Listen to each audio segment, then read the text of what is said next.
All right, this is chapter 5, Hold Your Nose, Billy, and Cutwater. Billy pulled Prince Brat from the saddle and threw him into Jemmy. Raising the lantern, the man held it close enough that Jemmy could feel the heat of the flame. Billy was a big man, he saw, big and raw as a skinned ox, and he smelled like a ton of garlic. Not much of a catch, 2 sparrows, said Billy. But ain't they trimmed up in fancy rags, Cutwater? Ain't they? Echoed the Rattlebone man. Got any gold in your pockets, lads? No business of yours, snapped the prince. Ah, but so help me, it is my business, Billy said with a thunderclap of laughter. Don't you know who I am? A clod and a ruffian, declared the prince. Worse than that, corrected the big man. Ain't you never heard of Hold Your Nose, Billy? Famous he is, put in Cutwater. Put to song is Billy. Jemmy thought he remembered. Hadn't he heard ballad sellers fling that name about on the streets? The exploits of Hold Your Nose something or other in verses by the yard? The highwayman, are you? The same. Jemmy said, the murderer? Only in the line of duty.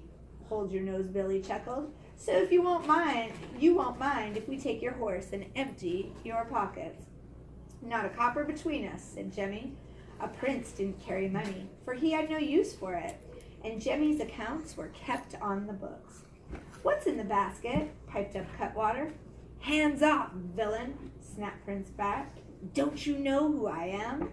Jemmy gave the prince a sudden jab of his elbow to keep his mouth shut.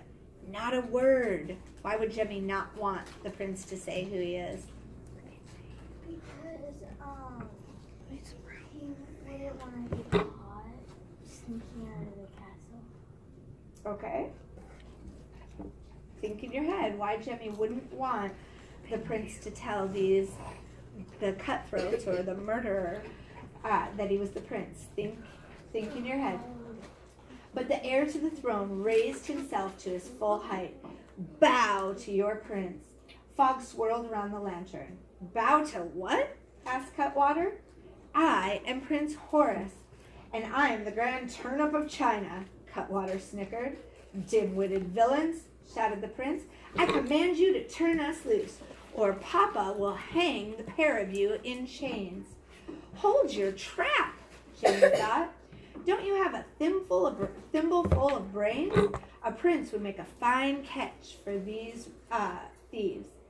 My friend's muddle-headed, he declared. His pa's nothing but a rat catcher, but he put on airs, though. Got enough lip for 2 sets of teeth, chortled the big highwayman. Cutwater, take the lantern and fetch the horse. What do you reckon's in the basket, Billy? Plenty of time to find out. The lantern floated off. The evil-smelling Billy clutched each boy hard by the ear. Stir your legs, walk, and don't let me catch you on our turf again. Do I make myself clear?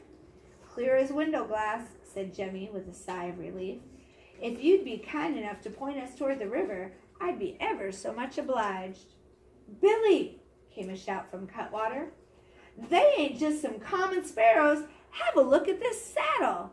So they're about to let Jemmy and the prince go, and then Cutwater finds something. Hold Your Nose, Billy hung on to the boy's ears.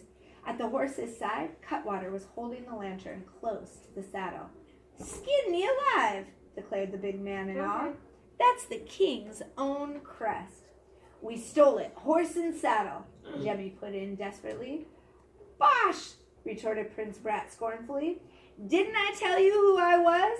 Bow low, you fools, and be off. So the prince thinks that these thieves care that he's the prince. He thinks they're going to listen and obey and just let them go. No.